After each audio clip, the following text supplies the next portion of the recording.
sastra Inggris. Sorry. So, what's up? So kita ketemu lagi di video baru kali ini.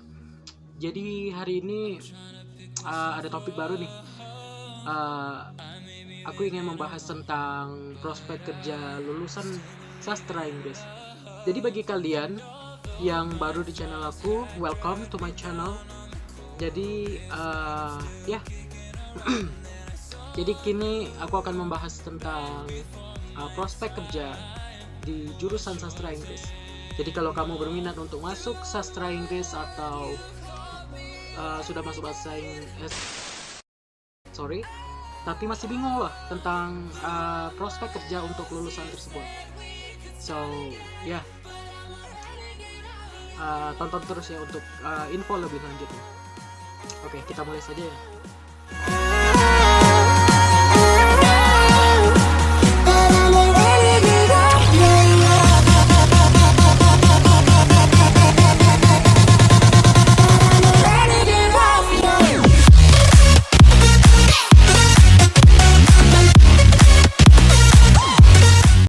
So let's start it. Okay, the first one is a translator. Jadi translator guys gitu. Jadi translator atau sering juga dikenal dengan penerjemah tentu menjadi populer gitu kan di kalangan lulusan sastra Inggris of course. Jadi kayak you know.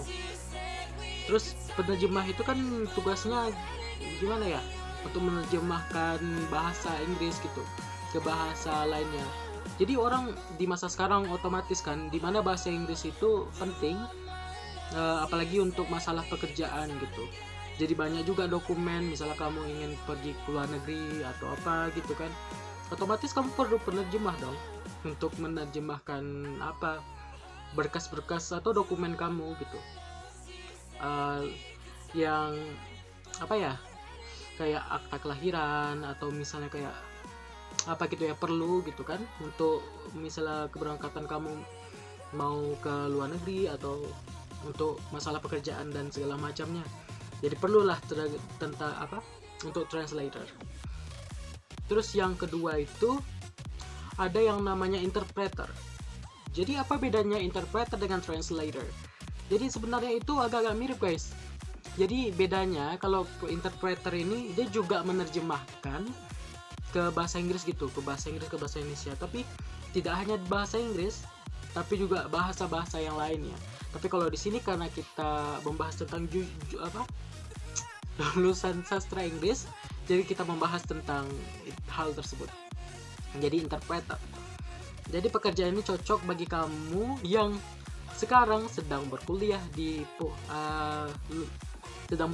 sastra Inggris, atau yang sudah tamat nih, atau yang mungkin pengen masuk sastra Inggris, dan inilah salah satu prospek kerjanya yang by the way menjanjikan loh juga gini, karena orang juga perlu tentang interpreter. Jadi interpreter bedanya dengan translator itu, kalau translator kan lebih menerjemahkannya secara tulisan atau berkas-berkas, tapi kalau interpreter dengan penyampaian gitu. Jadi secara lisan guys. Jadi interpreter ini bertugas menerjemahkan bahasa Inggris ini gitu secara lisan dan langsung tanpa menulisnya. Sehingga seorang interpreter kan harus berkonsentrasi penuh dia gitu. Harus memanfaatkan listening skill lah istilahnya gitu kan untuk menerjemahkan ketika orang berbicara. Jadi termasuk keren sih gitu. Ketika kamu bisa menerjemahkan gitu kan langsung dengan mendengarkan orang berbicara gitu kan, misalnya dari bahasa Inggris ke bahasa Indonesia. Kayak gimana ya, misalnya gini di perusahaan contohnya, atau misalnya di mana kayak gitu kan, tapi mereka butuh kamu untuk menerjemahkan, untuk sebagai interpreter menerjemahkan apa yang mereka bilang. Misal dalam urusan pekerjaan, contohnya kayak dia nih pengen membuat bisnis atau kerjasama terhadap perusahaan ini, perusahaan A dan perusahaan B, tetapi perusahaan B tidak mengerti bahasa Inggris atau bahasa Prancis dan segala macam gitu. atau yang lain-lain gitu kan. Jadi kamulah yang bertugas untuk itu, menyampaikannya secara lisan. Itu pun kalau misalnya kamu menjadi interpreter yang profesional, wah itu gajinya nggak sedikit guys. Kalau bicara tentang uang ya. Oke, kita lanjut. Yang ketiga itu blogger. Bagi kamu yang suka nulis atau suka typing, like writing a blog, or if you have a blog by your own, so it's good though. Like kamu bisa menuangkan gitu hobi kamu. Kalau misalnya kamu hobi dengan menulis atau membaca gitu kan, tapi juga ingin mendapatkan uang, jadi blogger gitu. Jadi blogger ini bagusnya sih sebagai kerja sampingan gitu. Selain misalnya kamu punya kerja tetap gitu kan, tapi juga kamu bisa jadi blogger gitu. That's a good idea though. You should thinking about it. So kita lanjut ya. Jadi yang selanjutnya itu freelance. Jadi selanjutnya adalah freelance writer. Jadi freelance writer ini pilihannya bagus loh bagi kamu yang ingin bekerja tapi tidak ingin terikat dengan waktu dan bisa dimanapun gitu. Terlebih lagi bahasa Inggris banyak digunakan di seluruh dunia, sehingga tidak heran lah kan freelance writer ini menjadi prospek kerja yang menjanjikan juga gitu. Dan yang juga yang paling menarik gitu kan, nggak banyak usaha. Ada usaha tapi nggak sebanyak yang pekerjaan-pekerjaan yang membutuhkan tenaga. Gitu. Jadi juga melansir dari situs Payscale gitu kan, seorang freelance writer akan mendapatkan gaji rata-rata itu 24 per 70 dolar per jam gitu. 24,70 dolar ya per jam, atau sekitar 365.000 per jam. Wow, my god, per jam guys, per jam. You should think about that. Oke, kita lanjut. Yang ke selanjutnya udah nomor berapa ini? Lupa gitu. Oke, kita lanjut. Yang selanjutnya ini menjadi dosen atau tenaga pengajar atau guru. Ya sih, kebanyakan kalau anak lulusan sastra Inggris biasanya awal-awal itu mengajar. Itu karena pekerjaannya paling nggak bisa dibilang ringan juga ya, tapi ya setidaknya adalah gitu untuk pertama gitu. Atau misalnya kalau kamu bisa sebagai lulusan sastra Inggris mendapat pekerjaan yang lebih baik kan, better, why not? So okay, let's continue. Jadi dosen atau pengajar ini ya selain karena pekerjaannya itu mulia gitu kan, mengajarkan, mendidik murid-murid, juga nggak bisa dianggap sepele juga guys gitu. Kalau kamu gitu kan punya kualitas sebagai guru, pengajar, dan dosen gitu, kamu akan dicari orang untuk mengajar. That's good. Yang ke selanjutnya ada ahli bahasa.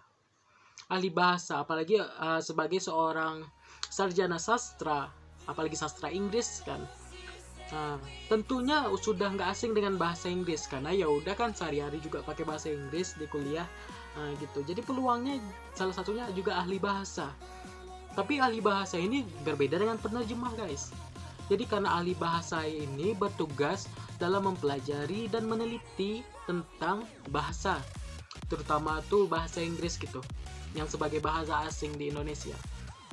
Terus yang selanjutnya organisasi. Gitu. Kamu bisa kerja di organisasi atau lembaga internasional.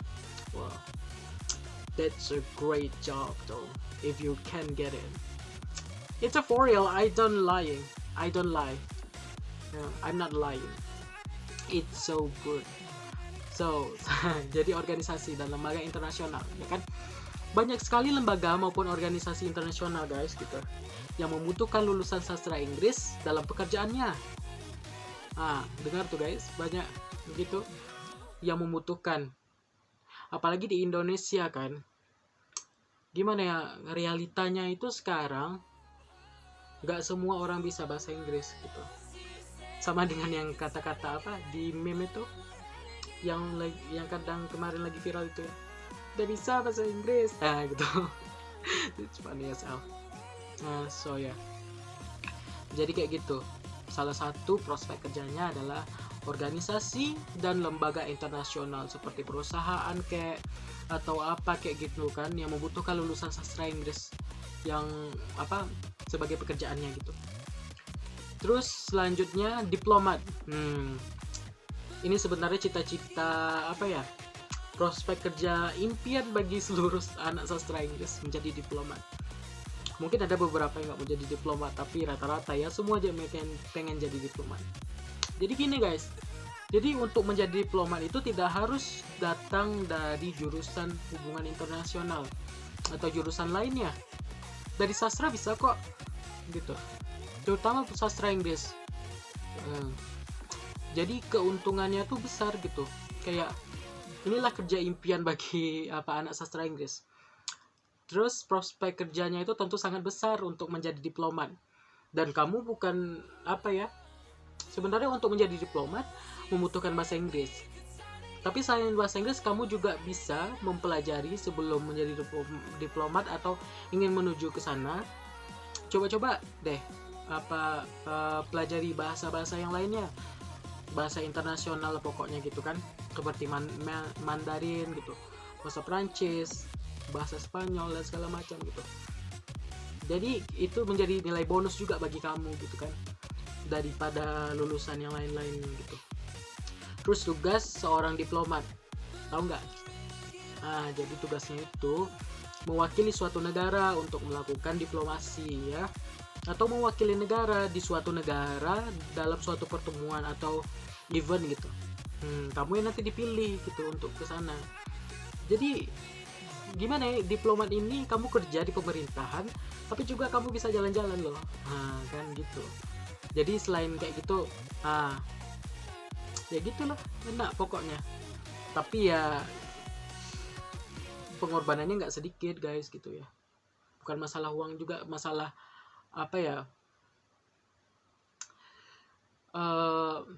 banyaklah pengorbanannya gitu ya untuk mencapai hal tersebut. Sama kita kayak if you want to jika kamu ingin meraih apa tuh impian kamu gitu, pasti ada usaha maksimal gitu dari kamunya sendiri untuk itu. Jadi ya kalau kamu dapat menjadi diplomat gitu, wah, that's such a blessing, you know. Oke, selanjutnya adalah editor. Gini. Jadi editor ini nggak bisa diremehin juga gitu. Jadi dia penyunting gitu kan, berkas-berkas atau apa gitu kan, menjadi pekerjaan yang menjanjikan loh bagi lulusan sastra Inggris. Penyunting bahasa Inggris berperan membaca dan menilai naskah, kemudian mengedit gitu kan, serta mengoreksi tulisan dalam bahasa Inggris. Gitu. Jadi kamu tuh nggak perlu cemas gitu kalau kamu tuh dari sastra Inggris, jurusan sastra Inggris, karena if you know the real facts, like actually English is the bahasa utama dunia gitu kan, di mana-mana harus bahasa Inggris, bukan bahasa utama dunia juga, kayak di mana-mana di seluruh negara mereka pakai bahasa Inggris gitu. Jadi kita besok juga di era sekarang ini kita akan bersaing itu dengan bahasa Inggris juga, karena saingan kita bukan orang lokal lagi kadang. Gitu. Jadi terserah kamu gitu kan, mau tertinggal atau enggak gitu. Karena semuanya udah mulai pakai bahasa Inggris gitu kan, jadi nggak bisa diremehin lagi. Terus selanjutnya PNS, gitu. Ini salah satu pekerjaan yang menjanjikan atau pekerjaan yang bisa kamu incar untuk pekerjaan tetap gitu. Jadi ini bagus juga gitu kan, yang dikenal dengan jadi PNS juga mendapat jaminan masa tua gitu yang jelas, menjadi pekerjaan yang mapan gitu kan. Dimana-mana kalau orang jadi PNS itu dibilang wah mapan nih kerjanya gini-gini, kayak gitu guys.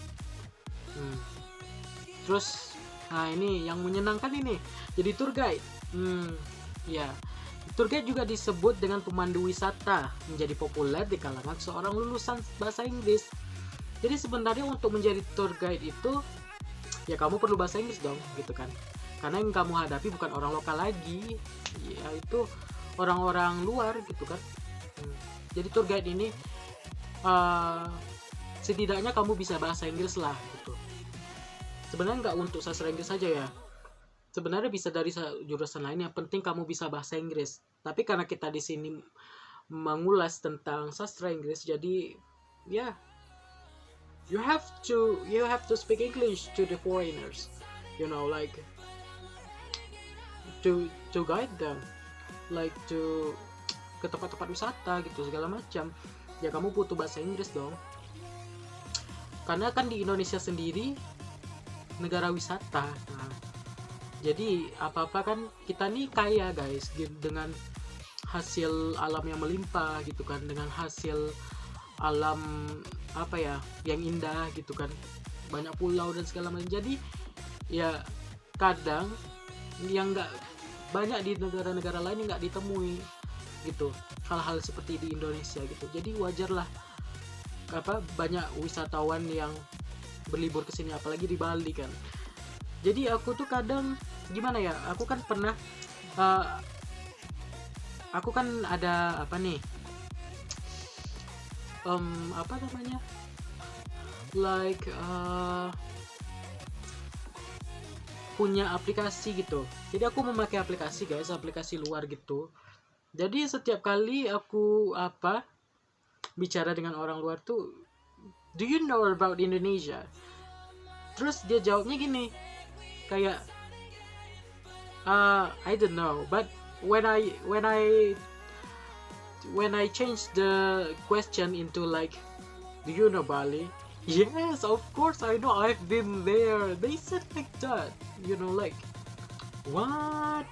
You know Bali, what you don't know about Indonesia, bro? Like, dude, Indonesia, like, Bali is just a small part of Indonesia. Indonesia is a huge country. So, jadi kan, lah. Jadi orang tuh cuma tahu Bali gitu, apa-apa Bali. Jadi Indonesia kan banyak yang nggak tahu. Miris juga sih, tapi begitulah. Itu gunanya kita juga harus pandai bahasa Inggris guys gitu. Jadi kita bisa mengenalkan negara kita kepada mereka gitu kan. Jadi tidak hanya Bali, masih banyak kok wisata menarik, atau kota-kota yang menarik, atau pulau-pulau yang menarik di Indonesia. Tapi ya memang Bali kan terkenal akan pesonanya. Nah, kayak gitu. Terus selanjutnya ada bekerja di perusahaan besar. That's awesome. Salah satu pekerjaan yang aku impikan juga nih gitu kan, bekerja di perusahaan besar, apalagi perusahaan luar negeri. Bukan maksudnya perusahaan dalam negeri nggak bagus ya guys, tapi ya kalau misalnya kita bisa cari karena kita juga lulusan sastra Inggris atau punya kemampuan bahasa Inggris, kenapa nggak, why not gitu kan, why not. Alright guys, jadi sampai di sini aja dulu ya. Jika kamu suka dengan videonya, klik like-nya, dan jangan lupa komen di bawah, dan juga of course subscribe this channel. Okay, see you guys. Alright.